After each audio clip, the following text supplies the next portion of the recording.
누가복음 21장에 있는 구원론을 살펴보도록 하겠습니다.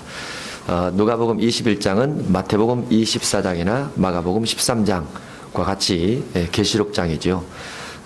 계시록장인데 계시록 때 종말 시대에 어떻게 해야 구원을 받는가 이런 내용들이 쭉 기록이 되어 있습니다.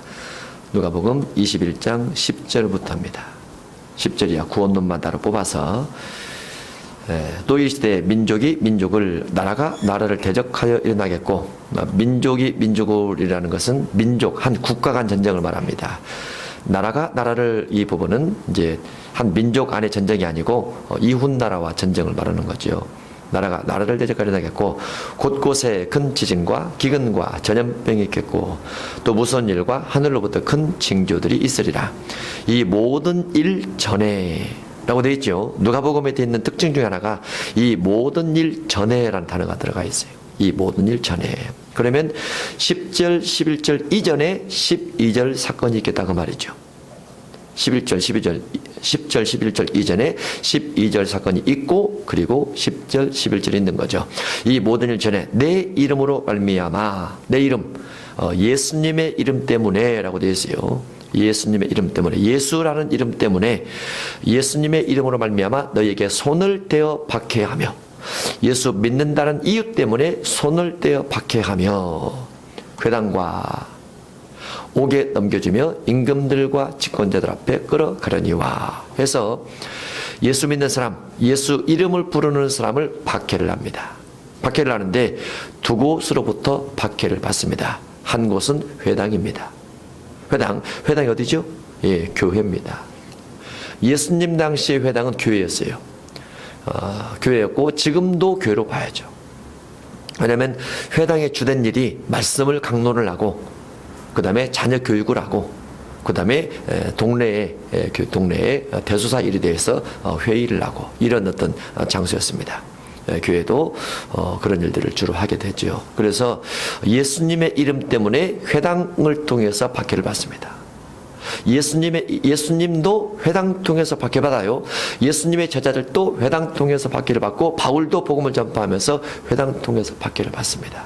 물론 그때 당시에 회당은 유대인 중심한 회당이었죠. 유대인 중심한. 그러나 종말 시대는 교회가 교회를 박해하게 돼 있다. 그렇게 볼 수 있어요. 예를 들어서 WCC에 가입된 종교 교단하고 가입되지 않는 교단하고 서로 싸울 수밖에 없습니다. 싸울 수밖에 없죠. 싸울 수밖에 없어요. 그 다음에 큰 교회 작은 교회가 거의 안 싸우죠. 할렐루야. 안 싸워요. 큰 교회는 작은 교회 성도 안 뺏어가죠. 할렐루야. 나눠주죠. 나눠줘요. 그래서 싸움이 없습니다. 그런데 반대로 큰 교회에서 작은 교회 성도 빼앗아가면 싸움이 나죠. 또 작은 교회에서는 큰 교회 때문에 상처를 받기 때문에 싸움이 나고, 그게 회당입니다. 교회가 박해를 받는 거죠. 지금 시대는 대형 교회 중심한 교회가 많아요. 성도들이 대형 교회 중심에서 갑니다. 작은 교회 안 갑니다. 별 볼 일 없어서 안 가요. 가도 큰 교회만큼 쉴 공간도 부족하고 예배드리기도 불편하고 여러 가지가 짜증이 많이 나죠. 사회적으로는 교회 다닌다. 어떤 교회 다닙니까? 옆에 사람은 큰 교회 무슨 이름 교회? 그 어디 있는 교회요? 이름 없는 교회다. 어디 있는데요? 교단 어딘데요? 목사님 누군데요? 한 번도 안 들어봤네요. 그렇죠. 그래서 기독교인들도 사회적으로 명예가 떨어지는 것을 싫어하니까 큰 교회로 가려고 그래요. 명예가 떨어지니까. 그래서 큰 교회, 작은 교회, 그 다음에 WC 가입교회, 가입되지 않는 교회, 이런 어떤 양태들에 의해서 어떤 박해 같은 것들이 있다라고 볼 수 있습니다. 또 국가적으로 박해를 받습니다. 옥에 넘겨주며, 옥은 오늘날로 뭐 어딥니까? 경찰서 유치장, 그 다음에 교도소, 그렇게 볼 수 있죠. 옥에 넘겨주며, 옥에 넘겨받는다는 것은 국가적 박해를 받을 수 있다라는 거죠. 국가적 박해. 임금들과 집권자들 앞에 끌어가려니와. 임금들, 집권자들, 오늘날로 하면 대통령들이죠. 집권자들 누굽니까? 법원, 검찰 이런 쪽이죠. 오늘날로 보면 그들 앞에 끌어가려니와. 무엇 때문에? 예수님의 이름 때문에. 예수님의 이름 때문에 끌어가는 거예요. 당연한 그 다른 것 때문에 끌려가는 것이 아니고 예수님의 이름 때문에 끌려가는 거예요. 이름 때문에. 말도 안 되죠. 지금 우리 시대로 보면 말도 안 돼요. 왜냐하면 지금 예수님 이름 때문에 안 끌려가잖아요. 그런데 중동 지역은 지금도 끌려가요. 지금도 예수님 이름 때문에 끌려가요. 이슬람이 있는 모든 문화, 이슬람이라는 종교가 있는 데는 예수님의 이름을 믿는다라고 공포하고 다닐 수가 없어요. 끌어가 버리기 때문에. 박해를 받기 때문에. 유대 지역에서도 마찬가지입니다. 유대 지역에서도 국가적 박해를 받죠. 이것이 저 뒤에 가서 보면은 어떤 단어가 썼냐면 34절 이하에 되어 있습니다. 온 지구상에라고 되어 있어요. 그렇게 되어 있지요. 온 지구상에. 이 날은 온 지구상에 가는 모든 사람에게 이 말이라. 온 지구상에. 그래서 지구 전체적으로 예수님의 이름 때문에 회당과 국가를 통해서 박해받을 수 있고 끌려갈 수 있고 옥에 들어갈 수 있습니다. 그럴 때 끌려가지 않고 국가와 타협을 하고 회당과 타협을 하게 되면 이 땅에서 육신적으로 더 살 수 있어요. 박해 안 받을 수 있어요. 그렇지만 주님 앞에 갈 수 없습니다. 그래서 구원론이 되는 거죠. 구원론. 이 일이 13절 이 일이 도리어 너에게 증거가 되리라. 이 일이 무슨 일입니까? 회당과 국가를 통해서 박해를 받을 때 끌려가면서 증거하라 그 말이죠. 전도하라 그 말이죠. 예수님이 전도하시죠. 바울도 옥에 갇혔다 재판장 앞에 설 때 전도하죠. 베드로도 전도하죠. 끌려가서 갇히면서 신문 받으면서 재판 받으면서 전도했더라라고 되어 있어요. 예수님은 전도하기 위해서 끌려가라 이렇게 되어 있어요. 도망가라 이렇게 되어 있어야 되는데 물론 뒤에 도망가라 나옵니다. 14절 그러므로 너희는 변명할 것을 미리 궁리하지 않도록 명심하라. 명심하라. 옥에 갇히거나 잡혀갈 때 그들 앞에 어떻게 변명할까? 내가 믿는 사람이라고, 내가 안 믿는 사람이라고, 어떻게 옥에서 풀려날까? 바퀴를 덜 받을까? 이렇게 변명하려고 하지 말라고 말이죠. 변명을 하지 말고 그저 성령께서 주신 대로 하라. 성령께서 믿는 사람이라. 너 죽을 것이다. 그럼 죽어라. 이런 것들이죠. 피할 수 있으면 피할 수 있게 주님이 지혜를 주시겠지만 15절 내가 너희에게 모든 대적이 능히 대항하거나 변박할 수 없는 구변과 지혜를 너희에게 주리라. 주님께서 줄 수 있는, 주님께서 그들을 대항하고 그들을 변박할 수 있는 구변과 지혜를 얻도록 우리가 준비가 되어 있어야 돼요.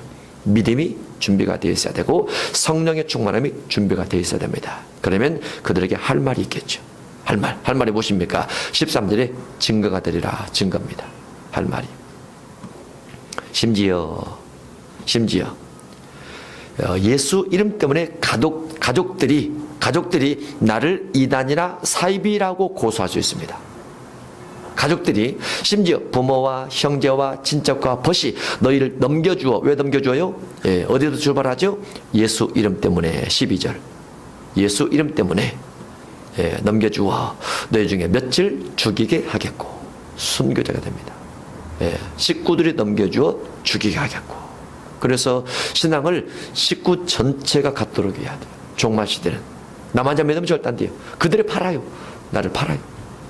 그들이 나를 옥에 넘겨줘요. 예수 이름 때문에 믿는 사람을 넘겨줄 수 있다는 부분이 미국에서 법이 생겼다고 그랬죠. 혐오 방지법.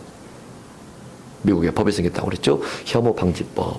그 혐오 방지법이 무엇이냐면 혐오스러운 말을 하거나 혐오스러운 자의 이름을 부르거나 혐오스러운 사건을 입으로 말하게 되면 그것을 방지하기 위해서 그 사람을 구속시키자. 그게 혐오 방지법이에요. 혐오 방지법. 세계적으로 가장 험악하게 죽임당한 분이 누구예요? 예수님. 가장 피 많이 흘리고 죽임당한 분이 누구예요? 예수님. 가장 처절하게 잔인하게 죽임당하는 분이 누구예요? 예수님. 그래서 예수 이름 부르면 혐오스러워요. 안 믿는 사람이 생각할 때. 십자가 봐도 혐오스러워요. 안 믿는 사람이 볼 때. 그래서 혐오 방지법이라는 것은 예수 믿는 사람을 예수 이름 못 부르게 만드는 법이에요. 그게 미국에 생겼다고 말이죠. 나중에 우리나라 생길까 안 생길까요? 안 생기죠. 할렐루야. 안 생기면 할렐루야예요. 우리나라 법은 미국 따라갑니다. 세계적으로 다 그렇게 되죠. 17절 또 너희가 내 이름으로 말미암아 또 나오죠. 모든 사람에게 미움 받을 것이나 여기서 모든 사람이란 세계를 말합니다. 너희가 내 이름 예수님의 이름으로 말미암아 모든 사람에게 미움을 받을 것이나 그러면 세계적으로 예수 믿는 사람이 미움 받는다고 말이죠. 세계적으로 미움 받을 것이나 그러면 세계는 기독교인과 적대적 관계에 있다 이렇게 볼 수 있죠. 그러면 세계는 기독교인이 아닌 다른 종교를 추구할 수 있다 이렇게 볼 수 있죠. 세계는 그래서 예수님의 이름을 가진 사람 예수 믿는 사람이 세계에서 추종하는 그 종교를 따라가지 않으니까 그들과 예수 믿는 사람이 적대적 관계에서 미움을 받고 미워하고 이렇게 되는 거죠. 그 시대가 계시록 13장 시대라 볼 수 있습니다. 왜냐하면 계시록 13장 시대는 짐승이 바다에서 올라오고 땅에서 올라와서 우상을 만들어요. 만든 우상 가지고 전 세계 모든 사람에게 우상 경배를 복종시킵니다. 강요를 합니다. 강요. 그런데 누구만 안 해요? 예수 믿는 사람만 안 하죠. 예수 믿는 사람만. 캐톨릭도 하고 불교도 108배 하는 것처럼 하고 힌두교인들도 하고 이슬람도 메카에 되고 하루 5번씩 하듯이 하고 다원 종교가 절하지 않는 기독교인을 박해를 하죠. 박해를 해요. 그래서 세계적으로 모든 사람이 예수님 이름 부른 자를 미워합니다. 18절 너희 머리털 하나도 상하지 아니하리라. 너희 인내로 너희 영혼을 얻으리라. 이와 같이 가족도 형제도 친척도 세계도 국가도 지역도 모든 사람들이 예수 믿는다고 박해할 때 뭐가 필요해요? 인내가 필요하죠. 그래야 뭘 얻을 수가 있어요? 영혼 구원을 받을 수가 있어요. 그래야 인내를 받으려면 뭐가 필요해? 인내가 있으려면 뭐가 있어야 된다고 그랬죠? 환난은 인내를, 인내는 연단을, 연단은 소망을 이루게 합니다. 환난, 할렐루야. 환난 받으면 할렐루야. 마지막 시대를 견딜 수 있는 비결은 인내예요. 인내를 얻어가려면 인내가 내 마음속에 강력하게 주어지려면 환난. 환난을 스스로 만들어서라도 자 불편해도 힘들어도 땀이 나도 어려워도 괴로워도 아파도 인내 중요해요. 참고 또 참되 주님 바라보고 참는 것이다. 죄를 지어서 매를 맞아 참는 것이 아니고 주님의 나라 때문에 마지막 환난을 이기기 위해서 마지막 그 신앙을 지키기 위해서 인내한다. 인내로 너희 영혼을 얻으리라. 너희가 예루살렘의 군대들에게 애워싸이는 것을 보고는 그 멸망이 가까운 줄을 알라. 그래서 예루살렘의 군대들에게 애워싸이는 거 잘 봐야 돼요. 마지막 시대도. 왜냐하면 지구 전체에 주어질 재난이기 때문에. 그리고 이 부분들이 마태복음 24장 3절 이하로 가면 예수님의 재림 때와 같다라고 되어 있고 예수님 그 조림 그 이후에 주어질 사건 예루살렘 성전이 무너지는 때의 사건하고 예수님 재림 때의 사건하고 같다라고 되어 있어요. 그래서 재림 때 주어질 사건이기 때문에 재림 때 예루살렘이 군대들에게 애워싸이는 것을 잘 봐야 된다. 지금은 애워싸이지 않았어요. 그래서 주님 오실 때가 아니에요. 그 멸망에 가까운 줄을 알라. 그때 유대에 있는 자들은 그때가 언제입니까? 예루살렘이 군대들에게 애워싸일 때 유대에 있는 자들은 산으로 도망갈 것이며 도망가야 됩니다. 성내에 있는 자들은 성 밖으로 나갈 것이며 이제 누가복음에는 피난처가 잘 돼 있어요. 산으로 도망가라. 두 번째 성내에서 성 밖으로 나가라. 성 밖이란 도시 밖으로 나가라 그 말이죠. 도시 밖으로 나가라. 세 번째 더 쉽습니다. 촌에 있는 자들은 거리로 들어가지 말지어다. 촌에는 머무르라 이렇게 돼 있죠.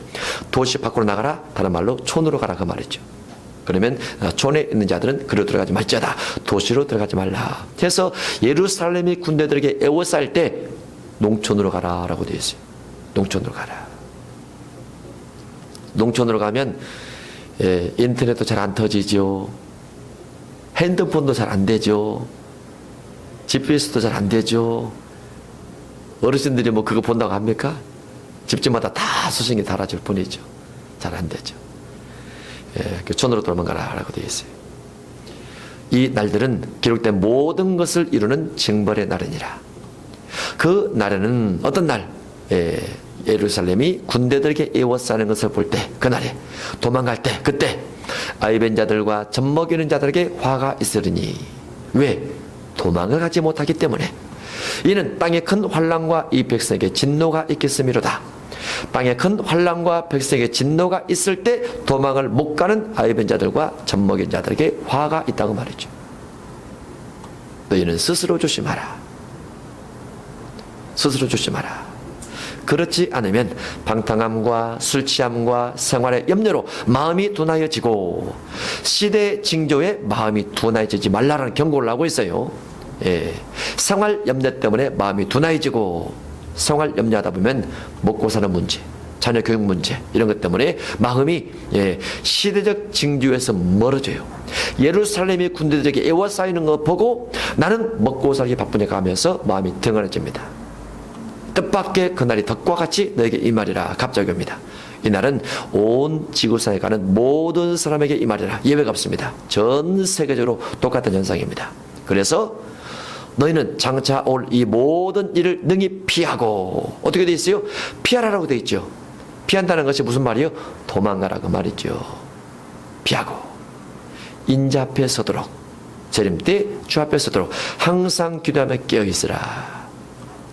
그래서 마지막 시대의 구원은 환난을 피하거나 또는 환난 때 대비해서 기도하고 깨어있거나 주님 앞에 세움받기 위한 목적으로 예수 이름을 어떠한 환난 가운데서도, 어떠한 박해 가운데서도, 가족 식구들이 배반을 해서 나를 팔지라도 자기 믿음을 철저히 인내 가운데 지켜 영원히 구원받기 이르게 될 때 그 사람이 구원에 들어간다라고 볼 수 있어요. 이것은 안 믿는 사람에게 하는 말이 아닙니다.